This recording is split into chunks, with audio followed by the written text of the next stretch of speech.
Assalamualaikum warahmatullahi wabarakatuh. Perkenalkan, nama saya Leni Marlina dari Prodi Hukum Tata Negara Fakultas Syariah dari kelas E dengan NPM 2321020066. Baik, di sini saya akan menjelaskan materi tentang kajian ayat dan hadis tentang larangan gratifikasi atau suap, korupsi, dan mencuri. Yang bagian A, ayat Al-Quran tentang larangan memakan harta secara tidak benar dan menyuap, terdapat dalam Quran Surat Al-Baqarah ayat 188 yang berbunyi, wala ta'akulu amwalakum bainakum bil basili wa tudlu biha ilal hukami milita'u kulu fariqom min amwali walin nasi bil ismi wa antum ta'lamun. Yang artinya dan janganlah kamu makan harta di antara kamu dengan jalan yang batil, dan janganlah kamu menyuap dengan harta itu kepada para hakim dengan maksud agar kamu dapat memakan sebagian harta orang lain itu dengan jalan dosa padahal kamu mengetahuinya. Kemudian yang kedua itu ada Quran Surat Al-Baqarah ayat 39 sampai ayat 38 sampai 39 yang berbunyi, Bismillahirrahmanirrahim, walasariqu wasariqu faqta'u aydiyahuma jaza'un bima kasaba nakalam minallah wallahu azizun hakim. Faman taba min ba'di dzulmihi wa aslaha fa innallaha yatubu alaihi innallaha ghafurur rahim. Yang artinya, adapun orang laki-laki maupun perempuan yang mencuri, potonglah tangan keduanya sebagai balasan atas perbuatan yang mereka lakukan dan sebagai siksaan dari Allah Subhanahu wa taala, dan Allah Subhanahu wa taala Maha Perkasa, Maha Bijaksana. Tetapi barang siapa bertobat setelah melakukan kejahatan itu dan memperbaiki diri, maka sesungguhnya Allah Subhanahu wa taala menerima tobatnya. Sungguh Allah Subhanahu wa taala Maha Pengampun dan Maha Penyayang. Kemudian ada juga yang bagian B, hadis. Yang pertama untuk lafaz hadisnya, an abdillahi bni amri diyallahu annahuma qala la'ana rasulullahi sallallahu alaihi wasallam murasi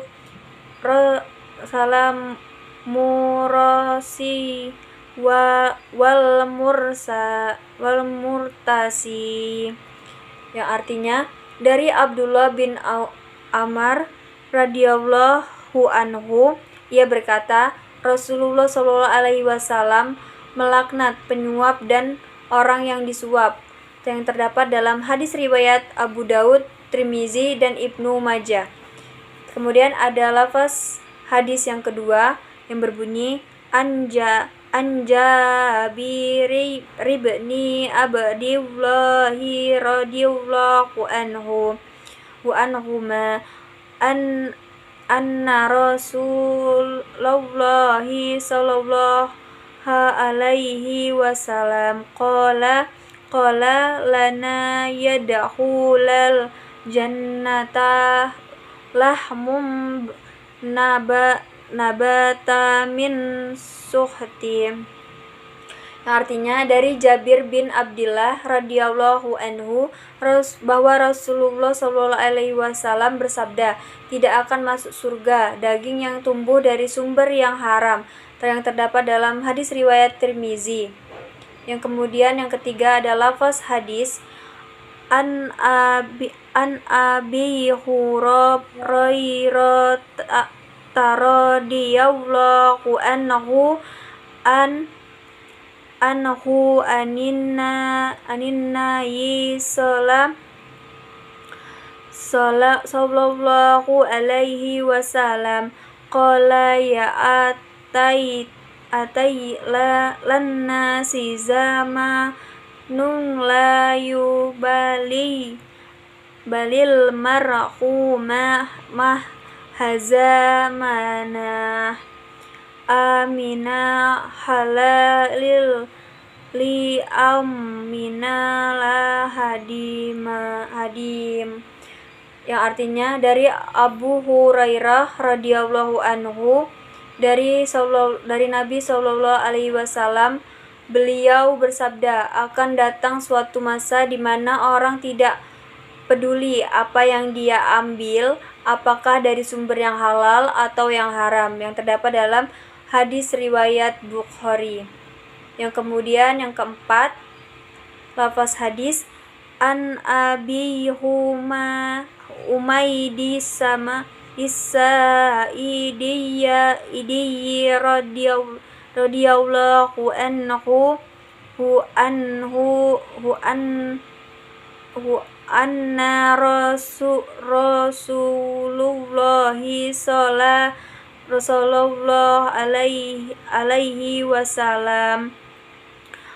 wasallam astamala alailan faja'ahu lama millu hina faraqo min amilihi faqala ya Rasulullah haza lakum wa haza ahdiyali wa qala lahu qalat qad tafi baiti abika wa ammika fanadarta ayuh dalilika amla fawallazi nafsu Muhammadiyya yadihi la yaqulu kullu ahadum minha say'an illa ja'a bihi yawma qiyamati yahmiluhu ala unuqihi in kana ba'ira ja'a bihi lahurughaun wa in kanat baqaratan ja'a biha laha khurra wa in kanat satan ja'a biha tayharu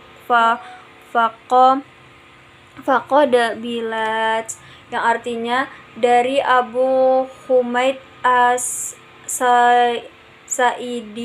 radhiyallahu Rasulullah alaihi wasallam bahwasanya Rasulullah sallallahu alaihi wasallam mengangkat seorang petugas atau amil untuk mengumpulkan zakat. Kemudian setelah mengumpulkan zakat dari orang-orang, amil tersebut datang menemui Rasulullah SAW dan berkata, wahai Rasulullah, ini zakat yang saya kumpulkan untuk kalian, sedangkan yang ini adalah hadiah dari orang-orang untuk saya. Maka dengan nada marah Rasulullah SAW bersabda, mengapa kamu tidak duduk saja di rumah ayah dan ibumu, lalu kamu lihat apakah kamu akan diberi hadiah atau tidak. Demi Allah yang jiwaku ada di dalam kekuasaannya, tidaklah seseorang dari kalian mengambil sedikit pun dari harta dengan cara tidak benar, kecuali pada hari kiamat ia akan datang memanggilnya di atas tengkuknya. Jika itu berupa seekor onta, maka ia akan memanggilnya dan onta itu bersuara. Jika itu berupa seekor onta, maka ia akan memanggilnya dan onta itu bersuara. Jika seekor sapi, maka sapi itu melenggu, dan jika ia seekor kambing, maka kambing itu mengembik. Sungguh aku telah menyampaikan ini. Hadis Rasulullah Bukhari, hadis riwayat Bukhari dan Muslim. Dan kemudian ada lafaz hadis yang kelima yang berbunyi an Aisyata ammil mu'minina radhiyallahu anhu an Rasulullahi sallallahu alaihi wasallam qala tuqta'u yadu fi rubudiyana rin fahaidan. Artinya, dari Aisyah Ummul Mukminin radhiyallahu anhu bahwa Rasulullah SAW beliau bersabda, tangan pencuri dipotong karena mencuri seperempat dinar. Hadis riwayat Bukhari dan Muslim. Kemudian yang bagian B, kandungan ayat dan hadis. Yang pertama, A. Menurut Kamus Besar Bahasa Indonesia KBBI, korupsi adalah penyelewengan atau penyalahgunaan uang negara, perusahaan, organisasi, yayasan, dan sebagainya untuk keuntungan pribadi atau orang lain. Yang B. Bentuk korupsi bermacam-macam, yaitu setiap perbuatan yang merugikan negara atau orang banyak, suap, gratifikasi, penggelapan dalam jabatan, pemerasan, perbuatan curang, dan benturan kepentingan dalam pengadaan barang. Yang C. Nabi SAW melaknat pelaku korupsi dan penyuap atau penerima suap, keduanya melakukan perbuatan haram dan diancam dengan api neraka. Yang D. Di antara tanda dekatnya kiamat adalah ketika orang tidak lagi peduli dengan apa yang dia makan, apakah halal atau tidak, dan apakah sumber yang halal atau tidak. Kemudian yang E. Dalam hukum pidana Islam, mencuri berbeda dengan korupsi, karena mencuri atau sarikoh mempunyai definisi mengambil barang orang lain yang disimpan di tempat semestinya secara diam-diam. Dalam pidana Islam, pencurian yang nilainya mencapai batas minimal yaitu seperempat dinar dijatuhi hukuman potong tangan yang dilakukan oleh pihak yang berwajib. 1 dinar senilai kurang lebih 4,25 gram emas.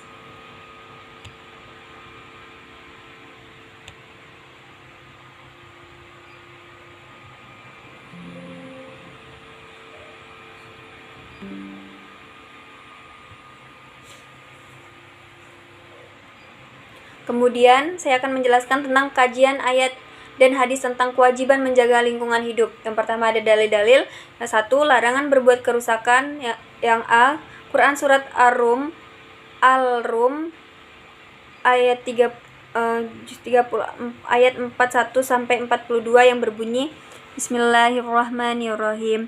Doharol ulfasadu fi barri wal bahri bima kasabat aidiyana si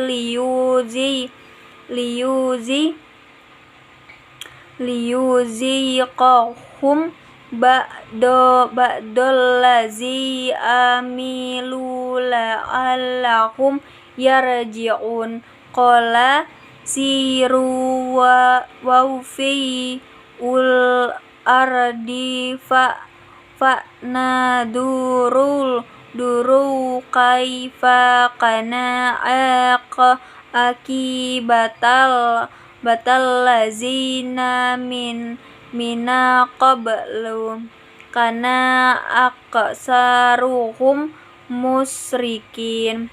Yang artinya, telah tampak kerusakan di darat dan di laut disebabkan karena perbuatan manusia, supaya Allah merasakan kepada mereka sebahagian dari akibat perbuatan mereka, agar mereka kembali ke jalan yang benar.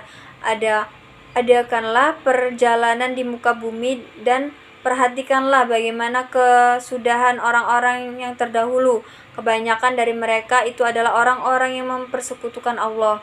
Yang kemudian bagian B ada Quran surat Al-A'raf ayat 56 yang berbunyi wala qufsidu fi ul ardi ba'da islahiha wa'ud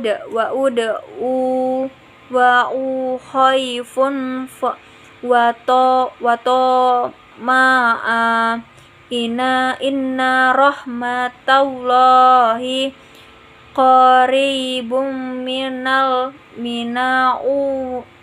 muhsinin. Artinya, dan janganlah kamu membuat kerusakan di muka bumi sesudah Allah memperbaikinya, dan berdoalah kepadanya dan dengan rasa takut tidak akan diterima dan harapan akan dikabulkan. Sesungguhnya rahmat Allah Subhanahu wa taala amat dekat kepada orang-orang yang berbuat baik.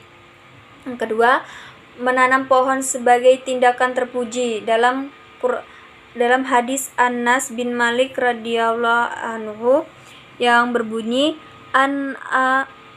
Anasi sibni Malikin radhiyallahu anhu qala an-nabiyyu sallallahu alaihi wasallam ma min muslimin yafrisu gorsan yazara kunzar fayaqulu kula minahu dairon ausin sanu au basimatun ila kana lahu bihi sodaqota. Yang artinya, dari Anas bin Malik radhiyallahu anhu, ia berkata, Rasulullah SAW bersabda, tidaklah seorang muslim menanam pohon, tidak pula menanam tanaman kemudian pohon atau tanaman tersebut dimakan oleh burung, manusia, dan atau binatang, melainkan menjadi sedekah baginya. Hadis riwayat Bukhari dan Muslim. Yang ketiga, ada larangan kencing pada air yang tergenang.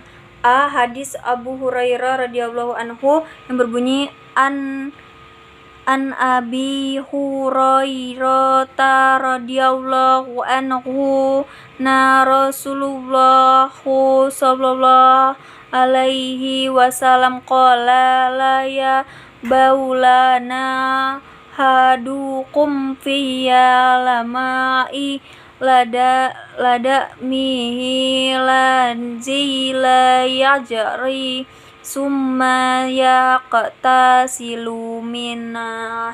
Artinya, dari Abu Hurairah radhiyallahu anhu, ia berkata bahwa Rasulullah SAW bersabda, janganlah sekali-kali seseorang di antara kamu kencing dalam air tergenang yang tidak mengalir kemudian dia mandi di dalamnya. Hadis riwayat Bukhari dan Muslim.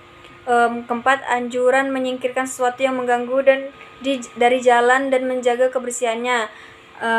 Yang berbunyi An Abi Hurairah radhiyallahu anhu na Rasulullah sallallahu alaihi wasallam qala wa tumidatu al-azza ani tariqa sadaqata. Artinya, dari Abu Hurairah radhiyallahu anhu, ia berkata bahwa Rasulullah SAW bersabda, dan menyingkirkan sesuatu yang mengganggu dari jalan bernilai sedekah. Hadis riwayat Bukhari dan Muslim.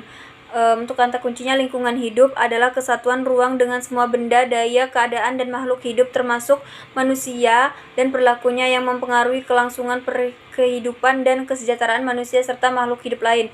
Untuk kerusakan lingkungannya, deteriorasi lingkungan dengan hilangnya sumber air, daya air, udara, dan tanah, kerusakan ekosistem, dan punahnya fauna liar. Untuk cek kandungan hukum dalam ayat dan hadis. 1. Allah Subhanahu wa taala memerintahkan manusia menjaga lingkungan hidup dan tidak boleh merusaknya karena kerusakan lingkungan berbahaya dan akibat buruknya akan menimpa manusia ikut sendiri. Yang kedua, Nabi Muhammad SAW menganjurkan agar memelihara lingkungan dan banyak menanam pohon. Banyak pohon berarti banyak tumbuh-tumbuhan, banyak sekali manfaat tumbuhan dan perpohonan.